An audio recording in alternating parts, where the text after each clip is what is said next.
Well, they have to feel, again, going back to the article, they have to feel that they're in charge. They want to think that they're controlling their decisions. Yeah, and if they got a whiff that, they were being influenced in any way, then the control wouldn't work. And if the propaganda masters realized consciously that they are, processing and packaging and delivering propaganda, then it wouldn't be as effective. In other words, you got to be totally committed. And it's so sad. It really is. Well, can I ask a question real quick? When I guess you start to wake up and, understand what's going on around us a little bit, not to this degree that you're talking about, but when you hear about the fluoride and, the chemtrails and everything, do the chemtrails play into this? Absolutely 100%. Because, just backing up to the article, page 10, the footnotes to page 10. It defines what atmospheric electromagnetic activity is. It defines what ionization of the air is. It defines what extremely low frequency or ELF waves are.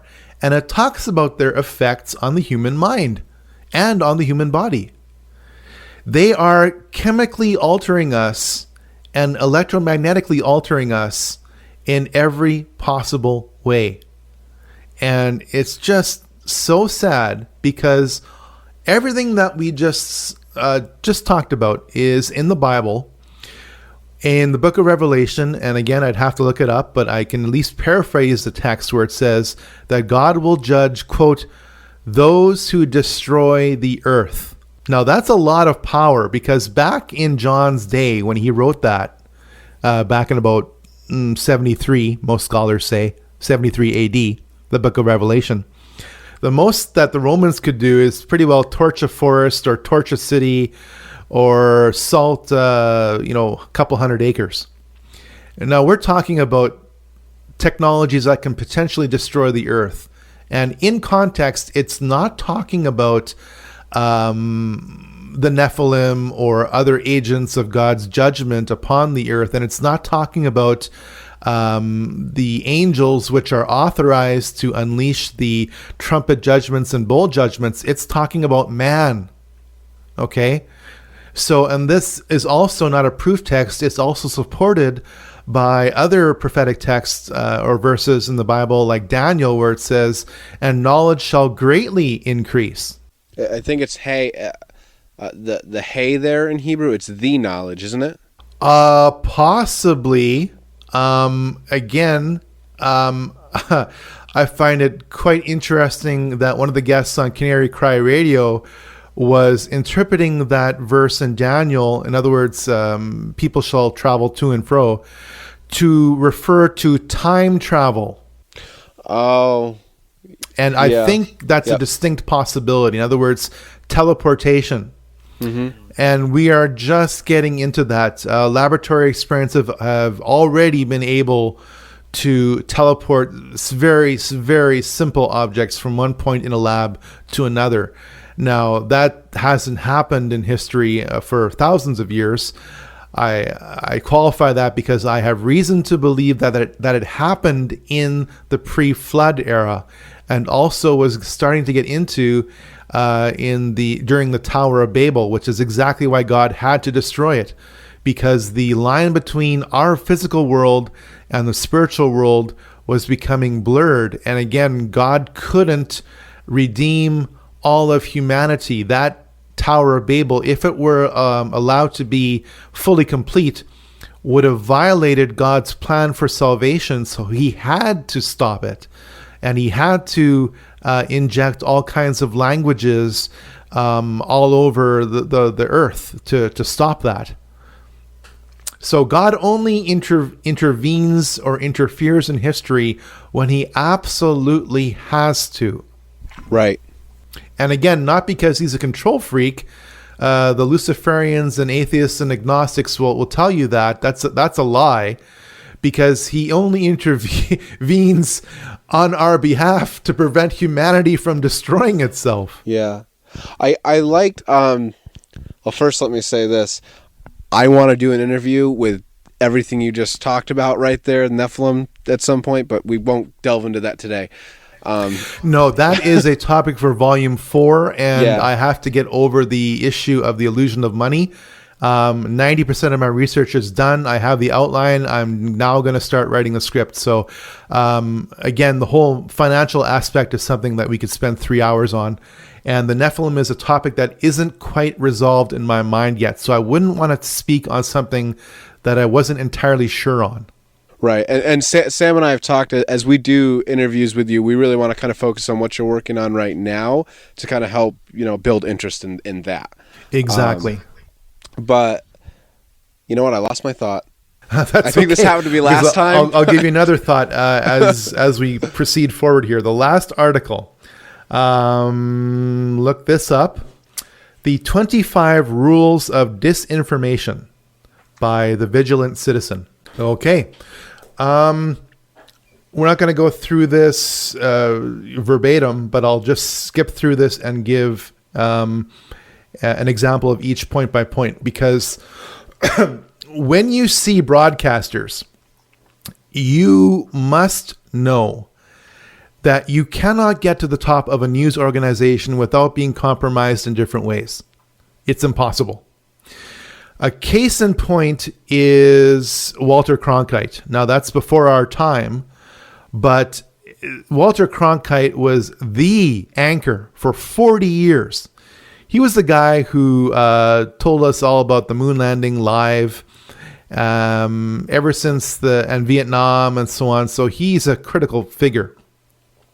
And I focus on him because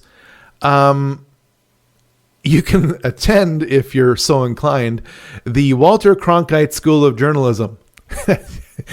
And you can get indoctrinated with all kinds of Cronkitean ideas. And it is important to single him out because he was at the start of volume 1 in my series, talking about the World Federation. And he was slamming a Christian leader for saying, all this one world stuff is the work of the devil. And out of his own mouth, Cronkite says, well, if that's the case, then I basically want to be Satan's right-hand man. I'm proud to sit here at the right hand of Satan. Yeah. Exactly. Okay. So at first blush, again, this is how you interpret what you see in front of you. That is what I would call a dot. You have a dot of information in front of you. The question is this trusted anchor just being flippant, or is there something more behind it? And until you get another dot and you can confirm that dot, you have to say, I don't know, but in time I probably will know.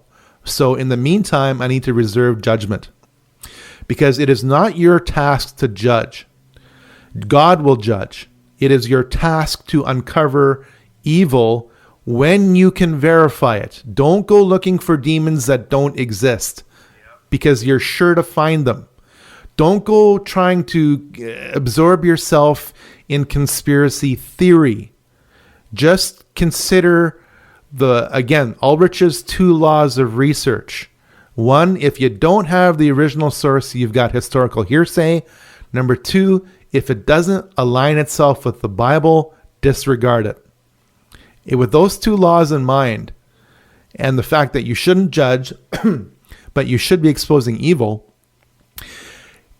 I have to tell you that, I hate to say this, but Walter Cronkite was the narrator in the cremation of care ceremony at Bohemian Grove. Wow. Yeah. I did not know that. Yeah. And one of the singers at Bohemian Grove was a black man. The fact that of the color of his skin is irrelevant, but I just have to say that. A black man named Lawrence E. King. I say that because he shouldn't be confused with Larry King. Okay, Lawrence E. King. Because Lawrence E. King, the black man, and again, I hate to say this, was the kingpin who provided children to the White House and to top members of the media in the Franklin cover-up. And he sang, Lawrence E. King sang, the Republic, it's the Song of the Republic, your national anthem, in the 1982 Republican Convention because he was an up-and-coming black political star that the Republicans needed. And so right there you have the key guy who can cross-link the Bohemian Grove to pedophile practices, to the White House, and to the media. And that's how small this whole world is. But once you understand, that Walter Cronkite, a media mogul, is narrating the cremation of care ceremony at Bohemian Grove, and that Lawrence E. King is acting as the operatic voice of the owl in the same cremation of care ceremony. And for those who don't know, once you understand that Bohemian Grove is a 1,800-acre, secluded, remote, impossible to access, 120-year-old ancient redwood grove in north central California that has had, and I hate to say this, literal occult reenactment sacrifices to a giant 30-foot high stone owl known as Molech. That's right, you heard me right, Molech, straight out of Leviticus, okay? And that all presidents pretty well and all prime ministers go there. There's about 1,200 to 2,000 people that go there every year. You'd never hear about it, okay? You know what our leaders are up to, okay? They're not playing. Michael Aquino is not playing. They're saturated in the occult. And they got exposed by people who are totally into the occult. You can't rise to the level of the president or a prime minister or be the head anchor of any media network without descending to the bottom of morality. You can't do it. So when I see somebody like Bill O'Reilly on the screen or Keith Olbermann, I know that they're compromised in different ways. And I used to say that out of vengeance. Now I'm saying that out of sadness because they get their money, they get the notoriety, and in the end, they're just empty souls. Right. And they're on a straight and wide and luxurious path straight to hell. And I say that as non-judgmentally as I can possibly say it, but it has to be said because I feel sad for these individuals. And I'm saying this because my brothers and sisters in Christ and my brothers and sisters who aren't in Christ yet have got to wake up and realize just how inundated we are in the occult. You're swimming in it and you don't even know it. So with that in mind, here are some disinformation tactics that news anchors will use on their guests and on the viewers, designed to sway public opinion. Okay, and we're just going to rattle through them, and I'm going to give an example of each. Number one, don't talk about it. If you don't talk about an issue, then it didn't exist. Number two, an example of that is the drone program. The press secretary, Robert Gibbs, in last year said that when he became press secretary in 2008, he was specifically told not to talk about the drone program. And now what do we see? By the end of this decade, there will be over 7,000 drones over the skies of America.